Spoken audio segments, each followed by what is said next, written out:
Hi, hello viewers. Welcome to NTV. This is Tarak. This video is brought to you by colours. కలర్స్లో join అవ్వండి, ఫిట్గా హెల్తీగా ఉండండి. ఈ మధ్యకాలంలో ఏంటంటే ఒక 2-3 రోజుల నుంచి సోషల్ మీడియాలో విపరీతంగా ట్రెండ్ అవుతున్న వైరల్ అవుతున్న పేరు అయితే మాత్రం పూల చొక్క అనమాట. అంటే ఆయనకి జనరల్గానే ఫాలోవర్స్ ఎక్కువ. అయితే ఆయన ఈ మధ్యన ఒక సినిమాకి రేటింగ్ ఇవ్వడం అనేది జరిగింది. ఆ రేటింగ్ విషయంలో వచ్చిన డిస్టర్బెన్సెస్ వలన వాటి వలన ఆయన పేరు అయితే విపరీతంగా ట్రెండింగ్లోకి వచ్చింది. సో ఆయన మనతో ఉన్నారు. అంటే పేరుకే పూల చొక్క కానీ ఆయన పూర్తి పేరు వచ్చేసి నవీన్ అనమాట. ఈయన ఇంతకుముందు టాలీవుడ్లో కూడా వర్క్ చేశారు. సో ఆల్రెడీ టాలీవుడ్లో వర్క్ చేసి మరి ఆయన రివ్యూ ఇచ్చిన సినిమాకి ఏంటి ఇలా దాని చుట్టూ ఎందుకు ఇంత కాంట్రవర్సీ అయింది, ఇలాంటి విషయాలన్నీ కూడా ఆయన మాట్లాడదాం. హలో నవీన్ గారు. హలో. నవీన్ గారు అంటే ఎవరికి తెలియదు, పూల చొక్క అనగానే వెళ్ళేవాళ్ళు కూడా ఒక్కసారిగా ఆగి చూస్తారు. సో అంతగా కనెక్ట్ అయిపోయారు అందరితో యాక్చువల్గా. సో అయితే మీరు అంతకుముందు టాలీవుడ్లో కూడా వర్క్ చేశారు. అంటే సినిమా మేకింగ్, సినిమా ప్రాసెస్ ఇదంతా ఐడియా ఉంది. బట్ రివ్యూస్ ఇవ్వడం అనేది తప్పు కాదు, తెలిసినంత మాత్రాన. ఇంతకుముందు మీరు చాలా సినిమాలు కూడా రివ్యూస్ ఇచ్చారు. బట్ ఫస్ట్ టైం ఈ బూట్ కట్ బాలరాజు అనే సినిమాకి మీరు ఇచ్చిన రివ్యూ వల్ల ఒక సెన్సేషన్, వైబ్రేషన్ ఇలాంటివన్నీ క్రియేట్ అయినాయి. సో మీరు ఇచ్చిన విధానానికి హర్ట్ అయ్యారా సోహెల్, లేదంటే కనుక మీ రివ్యూ వలన సినిమాకి ఏమైనా డ్యామేజ్ ఫీల్ అయిందని? ఆయన ఒరిజినల్ ఇంటెన్షన్ ఏంటి? ఆ ఒరిజినల్ ఇంటెన్షన్ ఆయనకే తెలియాలి నాకు, because I can't predict anything. I'm not an astrologer or ఆయన ఎగ్జాక్ట్లీ ఆయన ఫీలింగ్ ఏంటో నాకు తెలియదు కాబట్టి I can't comment on it. But ఏంటంటే ఆయన రియాక్ట్ అవ్వడం తప్పు కాదు. Anybody can. ఇప్పుడు నేను నా ఒపీనియన్ ఎలా చెప్తాను, ఎవరన్నా నా మీద కూడా ఒపీనియన్ చెప్పొచ్చు. కానీ the way he reacted is the very problematic. ధమ్కీలు ఇవ్వడం, రెస్పెక్ట్ లెస్గా మాట్లాడడం, ఇవి చాలా when you should not, you're not expecting ఆ స్టేచర్లో ఉన్న మనిషి నుంచి ఎక్స్పెక్ట్ చేయట్లేదు.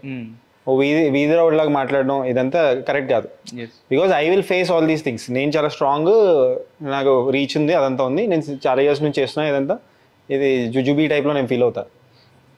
సినిమాలో డైలాగ్ ఉంటుంది కదా, పండిపోయింది ఇక్కడ రంగేసి మేనేజ్ చేస్తున్నా అని. So this like a passing cloud. నేను పెద్ద బట్ నాకే ఇలా మాట్లాడితే జస్ట్ ఇమాజిన్ ఎవరు సపోర్ట్ లేని క్యాండిడేట్స్ ఉంటారు కదా, వాళ్ళకి ఎంత ధమ్కీ ఇస్తున్నట్టు అండ్ వాళ్ళ ఫ్యామిలీ ఎలా ఫీల్ అవుతుంది అనేది అడ్రస్ చేయాలనుకున్నా దీంతో. అయితే నా క్వశ్చన్ ఏంటంటే, మీరు చెప్పారు not an astrologer or something else అని. నేను అనేది ఏంటంటే, ఆయన ఏం మాట్లాడారు అనేది మీరు విన్నారు కదా, విన్న తర్వాత మీకేమనిపించింది? ఆయన సినిమా గురించి హర్ట్ అయ్యాడా, లేకపోతే ఆయన మీ వే ఆఫ్ విధానానికి హర్ట్ అయ్యాడా మీరు ఫీల్ అవుతున్నారా? నేను దానికన్నా ముందు చాలా రివ్యూస్ ఇచ్చాను కదా, as you are saying in the introduction. ఎవరికి లేని ప్రాబ్లము, ఓకే ప్రాబ్లం ఉండొచ్చు, అదే చెప్తున్నా. ఆయన నాకు తెలిసి ఆయన మేబీ దానివల్ల డెంట్ పడుతుందని అనుకున్నానేమో సినిమాకి. బట్ నేనేంటంటున్నా అంటే, నేను సెకండ్ డే పెట్టా review, not on the first day also.